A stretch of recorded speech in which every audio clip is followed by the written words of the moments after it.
tomorrow. It's been a little bit messy. When do the talks start? Will you be meeting with the Russian officials tomorrow in Istanbul? We don't have high expectations. And frankly, at this point, I think it's abundantly clear that the only way we're going to have a breakthrough here is between President Trump and President Putin. It's going to require that level of engagement to have a breakthrough in this matter. I don't think anything productive is actually going to happen from this point forward until they engage in a very frank and direct conversation, which I know President Trump is willing to do.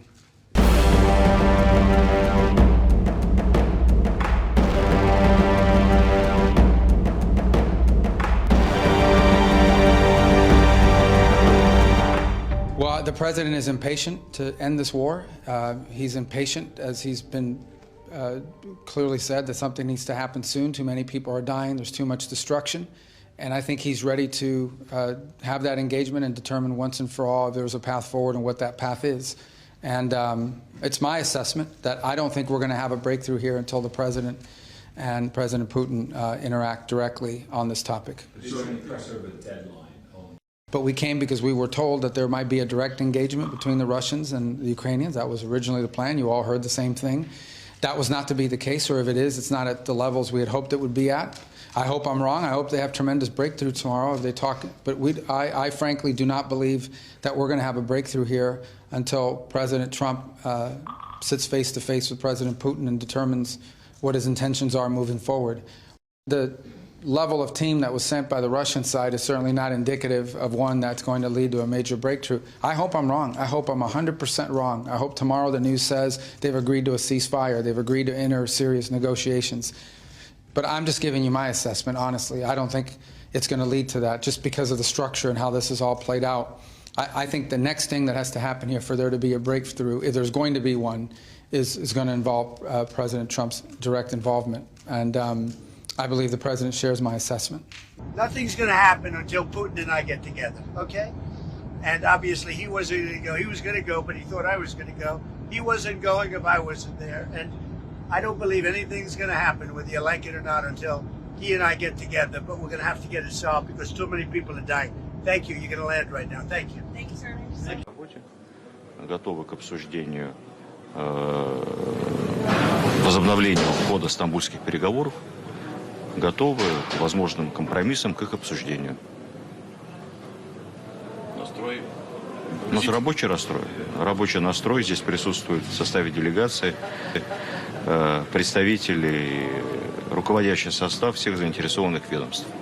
Украинская делегация задерживается надолго. Как вообще это все? Ничего? Ну, это спросите украинскую делегацию. По-моему, они в Анкаре сейчас. Странно, правда? Давайте без журнализма, ребят. Ладно? Спасибо большое. Хорошо. Ну, в конечном счете, ваши ожидания от переговоров. С чем приехали? Коллеги, все. Делегация настроена на конструктивный лад, на поиск возможных развязок и точек соприкосновения. Задача прямых переговоров с украинской стороной рано или поздно выйти на установление долгосрочного мира, устранив базовые первопричины конфликта. Спасибо большое.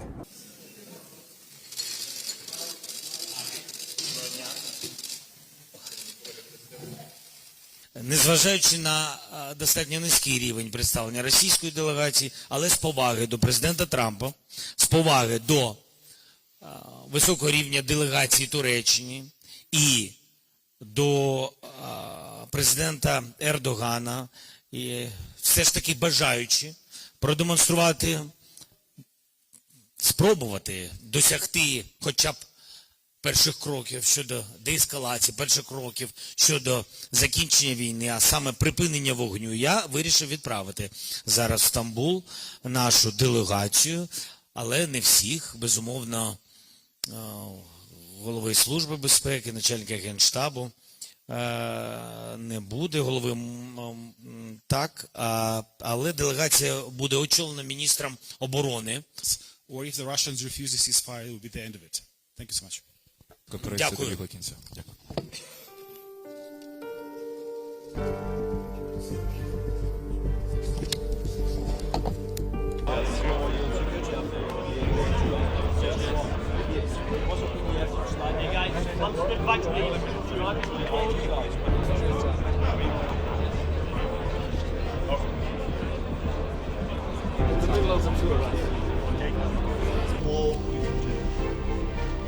All military aid now will help Ukraine. If you are a software engineer, you could be working in a software unit. And do you expect F-16 to arrive soon? Since the situation is always dynamic, at the moment, commitment doesn't constitute delivery. 50% of commitments are not delivered on time. So which means that in the mathematics of war, we look to the enemy. Their economy is almost 2 trillion. They use up to 15% official and unofficial budget to the war, which constitutes over 150 billion US dollars. So annually, it's officially. So basically, whatever committed that doesn't come on time, will lose people, will lose territories. So, Minister Umarov, Rustam, it's great to have you here at the NATO headquarters.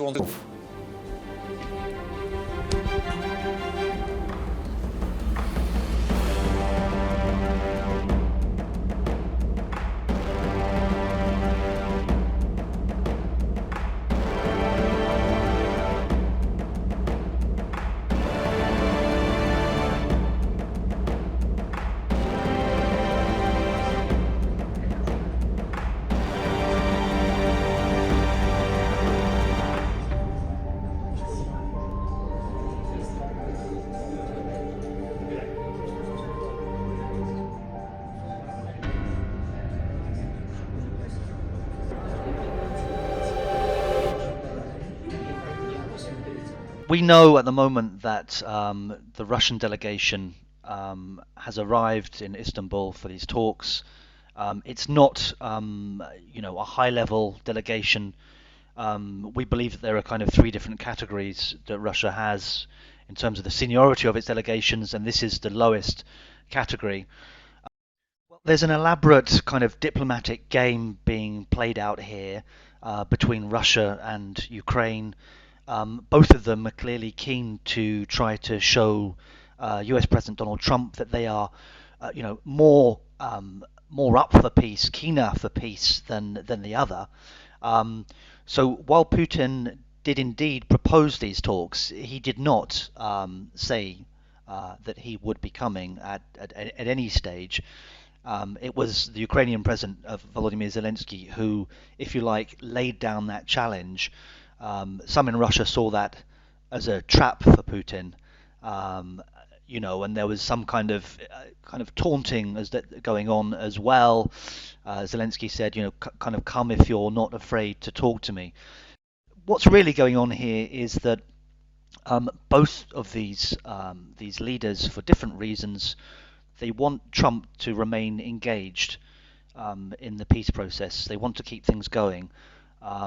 So for Russia, the worry, of course, and we're hearing these kind of threats, of course, already, and we've heard them for some time, but the worry, of course, is that the US will impose more sanctions on Moscow if it believes that Russia is not playing ball. Sanctions on its financial sector and potentially sanctions on anyone who buys Russian oil. So Putin obviously doesn't want to see that happen.